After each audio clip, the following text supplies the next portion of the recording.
Alhaji. Na'am. Ni na shirya zan fita. Good morning, Daddy. Where is my breakfast? Ko ba zan karya ba? Alhaji ni bana jin daɗin maganan nan wallahi. Yanzu shi kenan ke kin gama komai ko? Kin shirya kanki. Yara kowa ya fito. Za ta ni za a bani a gida shi kenan ba na wani amfani ko? Barka da asuba, Dad. Good morning, Mom. Morning. How are you? How was your night, Mom?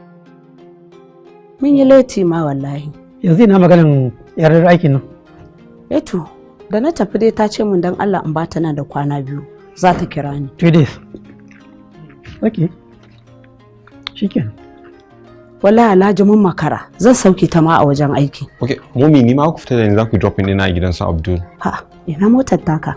Wallahi jiya tunda Ibrahim ya fita da ita wajen biki bai dawo da ita ba, zai zo ya pikin dina a wajen. Shikenan. Oya, mun makara fa. Morning, Yaya. Baby. Baby. You were chatting. Baby, stay one place.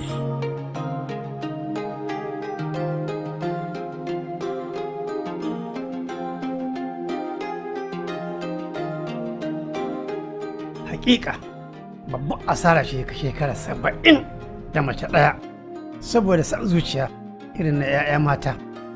Ita kadai ta umarce da in zauna da ita, hatta 'ya'ya ma sai da ta ƙayyade abin da za mu haifa. Shekara ta 35 ina aikin gwamnati, kuma duk abin da na samu ya ƙare ne a kanta da kuma 'ya'yanta. Tun lokacin da na bar aiki na yi ritaya, ya kamata na samu in zauna in huta in ci abin da na tara.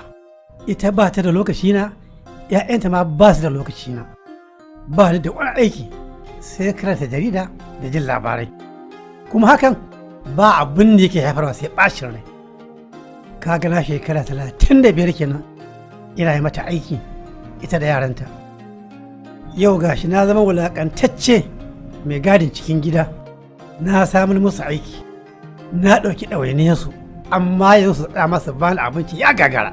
Gidana ne, mota ta ce, amma abincin da zan ci a cikina sai dai ni in shiga kicin in dafa wa kaina. Kai co wannan rayuwa.